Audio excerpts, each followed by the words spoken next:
So these are Mimi's works here, and if you get the catalogue, you'll see there's these sort of works as well.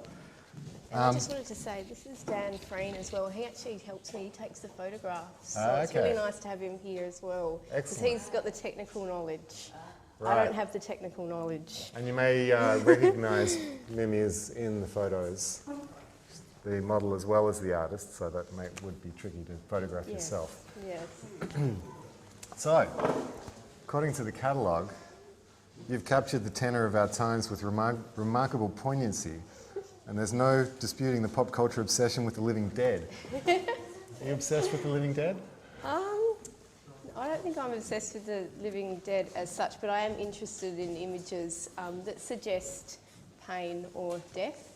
Yeah, I do find that quite fascinating, and it's probably sort of a bit disturbing and conflicting with some of my kind of feminist beliefs, but I quite like that I find it disturbing and fascinating, and criticise myself for liking it at the same time. It's very glamorous. That's right. Glam horror.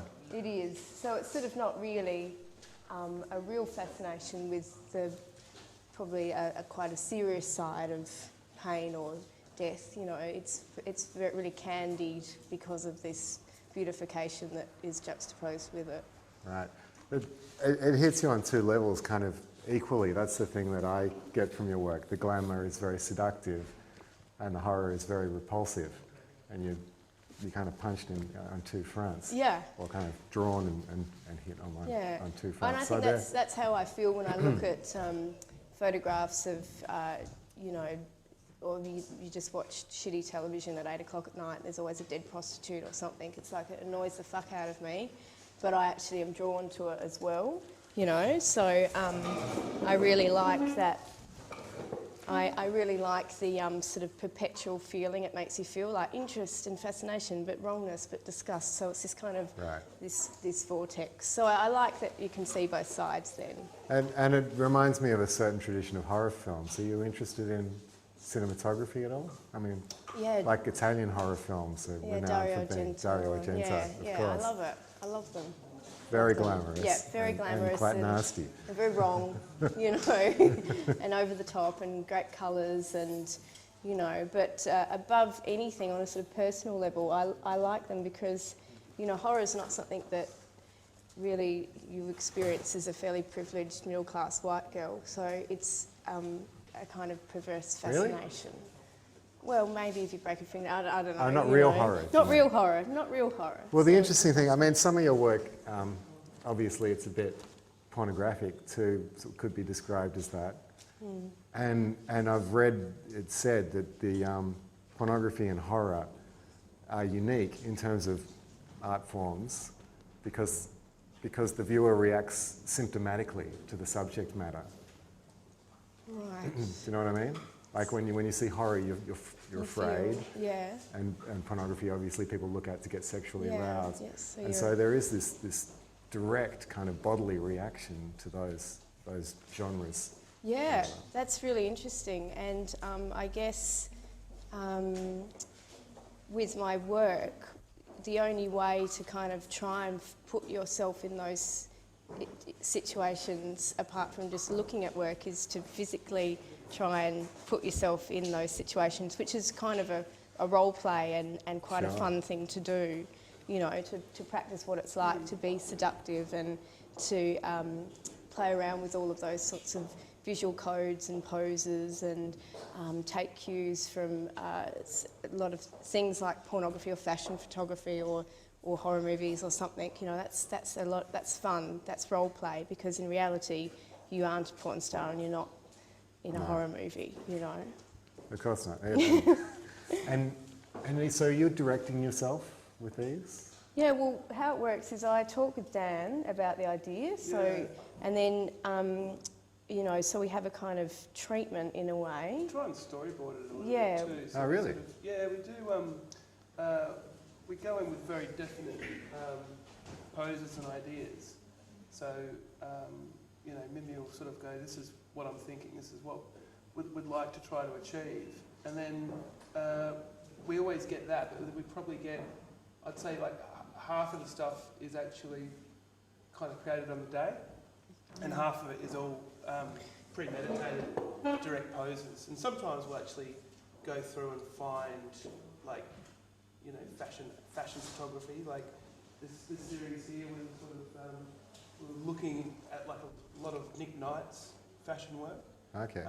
But what we were looking for, we couldn't actually really find. It's sort of, you find images that go, oh yeah, that's sort of the feeling, but we couldn't really find the actual sort of poses. We sort of made them up as we went along. But you have an idea of what you'd like to do. You go, okay, we're going to do this straight body back pose. We're going to do this one here. We're going to do that. We're going to do this. And with that one there, for example, when you're sort of severing limbs, like that's quite a simple little severing. But we've got some where like we've got legs severed and arms severed and severed head and all this sort of stuff. And that it gets really quite. You have to get really particular about what you need to make up the shot. Because of the post-production part of it. Yeah, massive. Like, the retouch, he's probably got the hardest job of all. Yeah. It's like, so we have to have all the elements so that we can make the finished art, including the meat. Like we have to, like, you know, you photograph all the meat on the correct angles. And I was looking at that and thinking that looks like a tray of chops or something. But Dan got the meat. What is it? Yeah, Bit of that's pork actually. I went to a Okay. butcher and asked what the inside of a human looks like. Long pig. Well, we got pig and we got some other stuff as well, and just, you know, I got him to cut through all bits and pieces, different slices of meat, and we used, it was really bloody and messy actually. By the end of the day, it was like, pretty it was gross. frozen at the start of the day. By the end of the day, we were dipping it in blood, and it was it was a lot of fun. Yeah. It's remarkable how many people don't see the finger for quite a while looking at that. Wow. Well, it's the eyes. I mean, you're attracted to the eyes. Yeah, you know what I like about this one is my eyes are just ever so slightly out of focus, the finger's in focus. Well, yeah, there's focus right here. And So it's interesting that people go for the eyes then. Very, very interesting. Well, it's evolution. It's how we interact and communicate with people. We look at each other's eyes. Window to the soul, as they say. Yeah, that's Yeah. right. Yeah, so, and then when we're doing the shot, what's really fun is I'll be mucking around, picking out a pubic hair or, you know, it's kind of just being pretty boring, right? And then Dan will say, hold it there, that looks interesting. You just find a pose like that. And actually with the with the NFT stuff, we actually set up, we had a really big mirror in the studio, which was that was new for us, and we set that up. So it was behind it was the set camera. up behind me, so Mimi could Okay. interplay with herself in the mirror, and get the reaction right, I want. and then she'd get what she thinks is the right pose, and then I'd tweak it. Because when you take a photo of someone and you're posing someone, like you actually physically have to like push quite hard, and I'll sort of tell her, push your hip that way. Or, you know, it's just like traditional sort of fashion photography. It's really funny. I love it because I'm not a model at all, but I feel that way. But then we get the shots back, and I've got like little tubby tummy. Yeah. But I really like that. It kind of looks sort of like feminine, I guess. You know, a sort of very old-fashioned picture or something. You know, so we leave all that in. It's fun. So what about the ones that don't have you in them?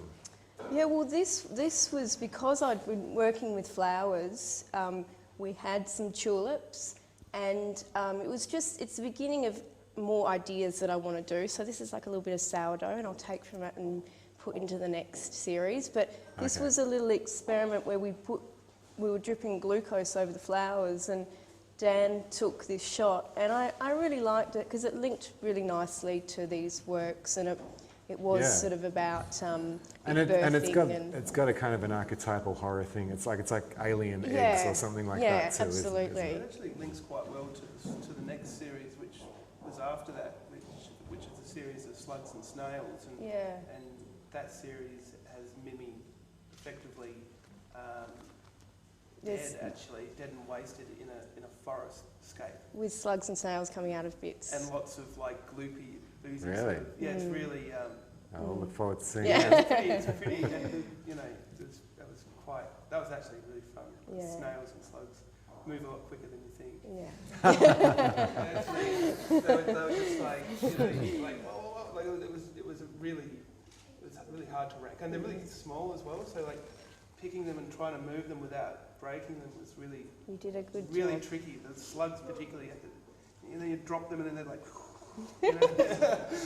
It's really, Yeah. So that's yeah, linking to this work and then inspiring the next work, and it is all following from that original body of work, which isn't here, but some people might have seen where there's blood coming out of my orifices. that's that one there. This is from that series, is that right? Yeah, yeah. So I'm continuing. I'm very interested in sort of, again, the sort of body fluids and disease, and that being a symbol of something and also a metaphor of sort of excreting and exposing.